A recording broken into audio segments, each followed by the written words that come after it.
Are you a remote worker or part of a globally distributed team? This next title reveals some practical tips for getting more satisfaction out of your work life and relationships.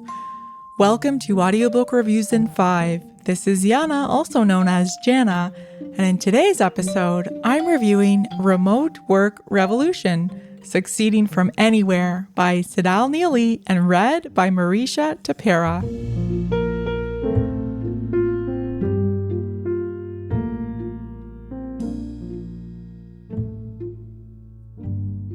Harvard Business School professor Tsedal Neeley has been researching remote, virtual, and global work for almost 30 years, but her insights recently gained attention due to the pandemic.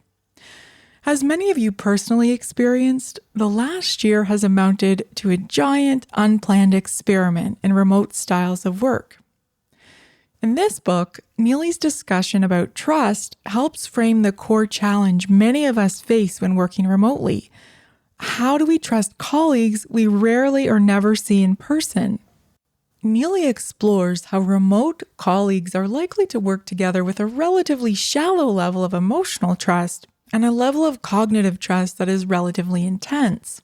She presents a combination of these as something she calls passable trust, which is essential to remote teams and depends on assuming positive intent from the outset of a working relationship.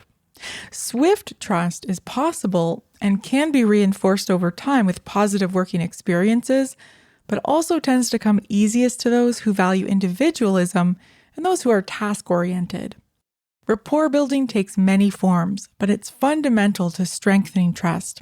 As Neeley says, the more we feel understood by our colleagues, the easier it is to trust them. Many of our instincts about using communication tools are wrong, Neeley reveals, so her research and advice on this applies to nearly everyone.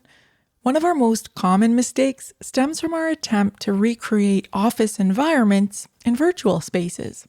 For example, some of us have a bad habit of scheduling back-to-back video calls without time to process information between calls, let alone eat lunch. The obvious solution is to schedule break times between calls, but this needs to be modeled by leaders in order to have an impact. Another research finding from Neeley you may have experienced yourself relates to the paradox of using social tools like Slack or Microsoft Teams in a work environment. These can amplify anxiety and interpersonal conflict, especially when employees share non-work related content and they feel worried about their colleagues' perceptions. These tools lead to positive outcomes when leaders model behaviors, like posting follow-up questions and discussing employee ideas, or wishing a team member a happy birthday. When leaders limit their posting to formal topics, like changes in personnel, employees may see these platforms as merely tools for broadcasting.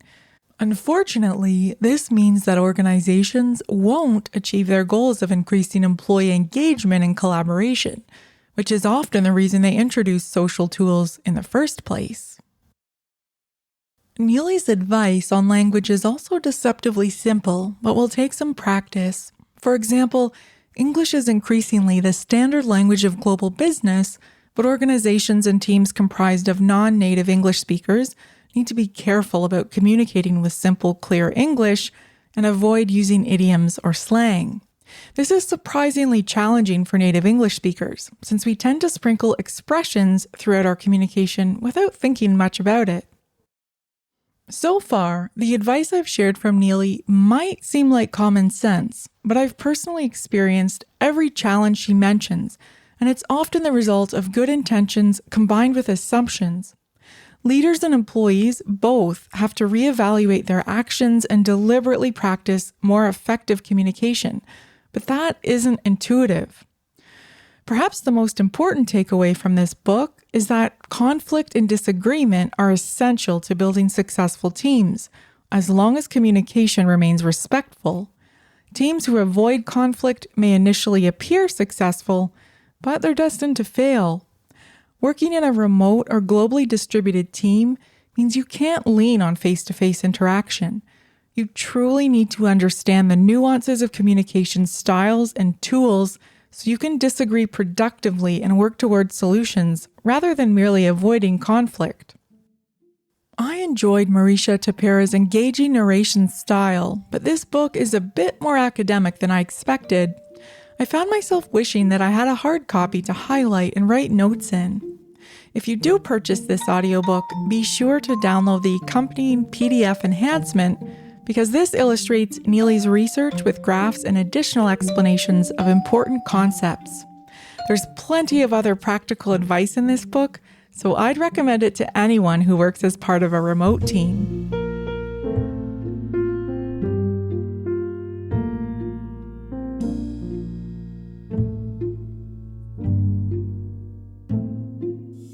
That's all for this episode of Audiobook Reviews in 5. Thanks for listening. If you have not yet done so, please follow us on Facebook and subscribe to Audiobook Reviews in 5 on Anchor, Apple, Spotify, and many others. By subscribing, you help increase the profile of this podcast and chances of other listeners finding it. I look forward to checking in with you all again soon. Please stay safe and be well.